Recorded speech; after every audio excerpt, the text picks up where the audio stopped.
अस्सलाम वालेकुम। 5 साल फेलियर के बाद मैंने अपना पहला फंडेड अकाउंट कैसे पास किया और मुझे कैसे उसमें सक्सेस मिली, आज इस वीडियो में हम इसको प्रॉपर समझेंगे और मैं अपनी लाइफ स्टोरी बताऊंगा। लाइफ स्टोरी कंप्लीट नहीं बताऊंगा, जैसे ये बताऊंगा कि 5 साल के बाद कैसे जो है मैंने अपना पहला फंडेड अकाउंट पास किया। अच्छा, जो 5 साल पहले मैं जो एक लर्निंग पीरियड था उसकी कुछ वजूहत थी। एक तो ये थी कि एक प्रॉपर लर्निंग जो है मिल रही नहीं थी कहीं से, मतलब यूट्यूब पे हर चैनल से सीखा, और एक कुछ अपनी भी गलतियाँ थी कि हर किसी से सीखना जो है ना वो एक कीड़ा था अंदर। उस कीड़े ने क्या किया कि मुझे बहुत ज़्यादा इन्फॉर्मेशन के साथ ना मतलब मेरा दिमाग फुल हो गया। तो कभी वो एक ही मार्केट में मतलब एक स्ट्रैटेजी कहती है बाय, दूसरी कहती है सेल, तीसरी कहती है रुक जाओ, चौथी कहती है बस ठीक है ट्रेंड स्टार्ट हो रहा है वगैरह वगैरह, ठीक है। तो एक कन्फ्यूजन क्रिएट होगी इतनी सारी चीज़ें सीखने के बाद।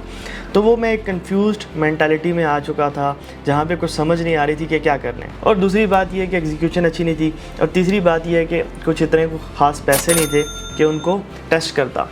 फिर उसके बाद क्या हुआ कि मैंने कुछ चीज़ें चेंज की। सबसे पहले ये है कि माइंडसेट, जो कि मैंने अपनी पिछली वीडियो में बताया था कि मैंने सीखा कि यार ट्रेडिंग एक स्किल है, तो ये स्किल है क्या, इसको तो पहले सीखूँ ना। तो फिर मैंने सोचा कि यार ये जो स्किल है इसके लिए क्या चीज़ें चाहिए होंगी। तो मैंने लास्ट वीडियो में बताया था कि उसके लिए इमोशनल कंट्रोल वगैरह वगैरह जो भी सारी चीज़ें थी, उसके अंदर मेडिटेशन, माइंडफुलनेस, वो सारी गेम मैंने समझी। तो फिर एक ये हुआ कि मेरे पास ना इन्वेंट्री, जो मेरी इन्वेंट्री थी, मतलब मेरे पास जो हथियार थे वो पूरे हो गए, ठीक है, या फिर वो इनफ हो गए मुझे प्रॉफिटेबल करने के लिए। क्योंकि फॉरेक्स एक जंग है, एक पहले अपने साथ फिर दूसरों के साथ, ठीक है। अगर आप अपनी जंग अपने साथ जीत जाएँ तो दूसरों के साथ आप वैसे ही जीत जाते हैं। मतलब मार्केट के अंदर जो आप जंग होती है ना वो वैसे ही जीत जाते हैं अगर आप अपने साथ जंग जीत जाएँ। उसकी वजह ये है कि it's all about emotional control, it's all about execution. अगर आपकी एग्जीक्यूशन अच्छी है, इमोशनल कंट्रोल है, रिस्क मैनेजमेंट अच्छी है, तो आप पैसे बना लेंगे।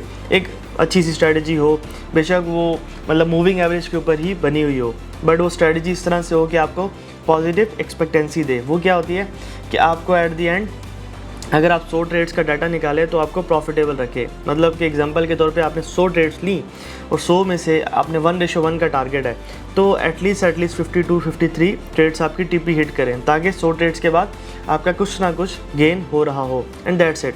तो फॉरेक्स की गेम जो थी वो मुझे बाद में समझ आई कि रेपिटेशन है। रेपिटेशन क्या है, 100 ट्रेड्स लेनी है बिना ये सोचे हुए कि मेरी ये ट्रेड एसएल हिट हुआ, मेरा ये ट्रेड टीपी हिट हुआ, एक्साइटमेंट में आए बगैर, बिल्कुल कुछ भी नहीं। 100 ट्रेड एग्जीक्यूट करनी है और इस चीज़ पे यकीन रखना है कि मेरा एज प्ले होगा, ठीक है। 100 ट्रेड्स बाद मैं एट द एंड प्रॉफिटेबल होऊंगा। तो मैंने वो थिंकिंग समझी।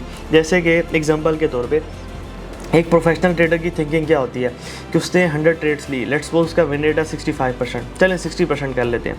$1000 पर ट्रेड उसका रिस्क है, 60 ट्रेड उसकी टीपी हिट की, 40 ट्रेड उसका एसएल हिट किया, $60,000 उसने बनाए, $40,000 उसने लॉस किया। $20,000 अगर 40 माइनस 40 करें तो आप $20,000 एट द एंड कमा रहे हैं। मतलब एक प्रोफेशनल ट्रेडर को पता है कि हर 100 ट्रेड्स के बाद मैं $20,000 कमा रहा हूँ, दैट्स इट। उसका ये माइंडसेट है। तो वो 100 ट्रेड्स एग्जीक्यूट करता है, ठीक है। वो ये नहीं सोचता है कि मार्केट क्या कर रही है, किधर जाएगी, कुछ भी नहीं। सिर्फ और सिर्फ वो ओवर थिंकिंग में नहीं जाता। उसको नज़र आ रहा है कि मार्केट एक ट्रेंड स्टार्ट कर रही है, तो अपनी वो जो रूल्स होते हैं उसकी स्ट्रैटेजी के उसके मुताबिक वो ट्रेड लेगा। ऐसे लेट हो गया, कोई मसला नहीं, साइड पे होकर बैठ जाएगा, ठीक है। ये वो 40 ट्रेड्स में से थी जिसने ऐसे लेट करना था, तो उसकी मैंटालिटी इस तरह की होती है। तो ये वाली मैंटालिटी मैंने समझी और अपने अंदर लेके आया आहिस्ता आहिस्ता। फिर क्या हुआ कि मैंने जो मुझे फंडेड अकाउंट्स का पता चला था, फंडेड अकाउंट्स हमारे एक अब्बास भाई थे बड़े अच्छे, उन्होंने बताया था कि यार ये माय फॉरेक्स फंड उस टाइम पे कंपनी होती थी। तो उससे पहले क्या हुआ, एफटीएमओ का पता था, एफटीएमओ के थोड़े अकाउंट्स महंगे होते थे और अपने पास इतने कोई पैसे नहीं होते थे कि एफटीएमओ का अकाउंट अफोर्ड करें। तो फिर क्या हुआ कि एफटीएमओ से जो है मैंने स्टार्ट लिया फ्री ट्रायल से। उसके फ्री ट्रायल मैंने एक पास किया, दूसरा पास किया, तीसरा पास किया। अब आप कहेंगे कि डेमो जो होता है उसके अंदर इमोशंस नहीं आते, ये भी मैं पिछली वीडियो में एक्सप्लेन कर चुका हूँ कि मैंने वो आके पासवर्ड फेसबुक के अंदर उधर फेसबुक पे अपलोड कर दिया था और बताया था कि यार ये मैं अकाउंट पास करने वाला हूँ। तो उससे क्या हुआ कि एक मेरे अंदर अर्जेंसी क्रिएट हुई कि यार मुझे कोई देख रहा है। तो उसकी वजह से जब मैं ट्रेड लेता था तो मैं बड़ा सीरियस होकर लेता था। तो मैं बिल्कुल लेज़ी होके नहीं, सुस्त नहीं होता था कि नहीं कि मुझे कोई देख रहा है तो मैंने इसके ऊपर प्रॉपर अपनी पूरा 100% दे के ट्रेड करनी है। अब डेमो के अंदर मसला ये होता है कि एक तो इमोशंस नहीं आते, दूसरा ये कि हम अपना 100% देते भी नहीं है, क्योंकि हम कहते हैं यार डेमो है, पैसे तो बनेंगे नहीं, तो जल्दी से रियल पे चले जाते हैं, वहाँ पे जाके पैसे बना लेंगे।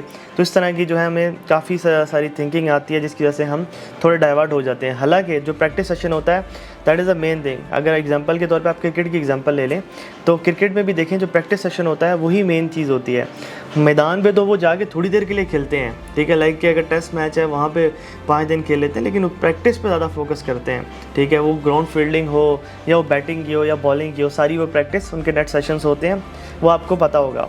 तो प्रैक्टिस इज़ वेरी इंपॉर्टेंट। तो हम एज अ पाकिस्तानी ट्रेडर हम ये भूल जाते हैं कि हमने प्रैक्टिस भी करनी है इस मार्केट के अंदर।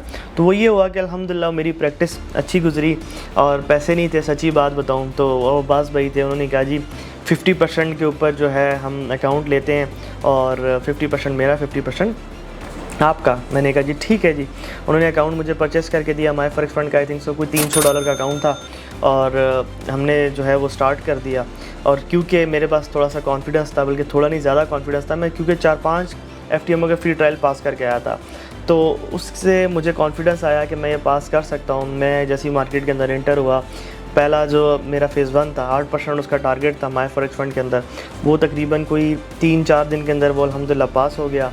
फिर एक दिन 0.01 लगानी थी, ठीक है। उसमें ये है कि 5 दिन पूरे होते हैं, मिनिमम ट्रेडिंग डेज 5 होते हैं, तो मैंने ट्रेड लगा दी और 0.01 की और वो अकाउंट पास हुआ। उसके बाद फेज़ 2 आया, फेज़ 2 अल्हम्दुलिल्लाह 2 दिन के अंदर पास हो गया। तो इस तरह से मेरा जो है पहला फंडेड अकाउंट पास हुआ। अब उसके अंदर छोटी सी मेरी मिस्टेक ये हुई थी कि जो फेज़ 2 था ना, उसके अंदर जो है मैंने रिस्क ज़्यादा लिया था, मतलब 1.5%, लेकिन जब वो लाइव अकाउंट आया तो लाइव अकाउंट उड़ गया था, ठीक है।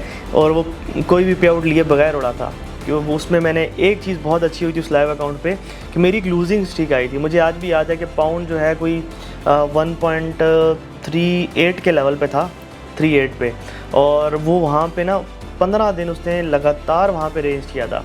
तो मेरी जो स्ट्रैटेजी पीछे से आ रही थी वो स्ट्रैटेजी सिंपल सी थी कि मैं थोड़ा ट्रेंड पकड़ रहा था, ठीक है, बड़ा सिंपल के पोजीशन ऐड कर रहा था अपनी ट्रेड के अंदर, जो विनिंग पोजीशन थी उसके अंदर और पोजीशंस ऐड कर रहा था। तो होता ये था कि जब वो रेंज के अंदर मार्केट आई तो मार्केट इतनी गंदी होगी, इतनी चॉपी थी कि वो 20-25 पिप की रेंज के अंदर घूमती जा रही थी और बड़ी मुश्किल से खुलती थी। तो वो क्या हुआ कि मैं 5 से 6 दफ़ा 20-25 पिप की रेंज में फंस गया, मतलब कि स्टॉप लॉस जो है वो 15-20 पिप का और टीपी भी कोई टीपी जो है वो 40-50 पिप का। तो मुझे फिर वहाँ से समझ आई कि यार रेंज मार्केट की ट्रेडिंग अलग होती है, ट्रेंड मार्केट की ट्रेडिंग अलग होती है। वहाँ से मैंने बहुत बड़ा सबक सीखा था। लेकिन जो भी है वो एट दी एंड वो अकाउंट लॉस हुआ था, लेकिन उसमें सबसे अच्छी चीज़ ये हुई थी कि हर ट्रेड में 1% रिस्क था, मतलब कि ऐसे नहीं कि मैंने गैम्बलिंग करके उड़ाया था। तो वो ये है कि 1% पर ट्रेड रिस्क था और 1% एक दिन माइनस हुआ, 2% एक दिन माइनस हो गया था, फिर 2%, 1% कर करके वो अकाउंट -8% पे आ गया। फिर अब्बास भाई ने बोला कि मुझे ट्राई दें, मैंने कहा सर आप ट्राई कर लें। उन्होंने ट्राई ली और वो अकाउंट वॉश हो गया। तो खैर ये मेरी स्टोरी थी पहले अकाउंट की, जो कि मैंने क्या आपको बता दूं, कुछ ना कुछ आपको सीखने को मिल ही जाएगा।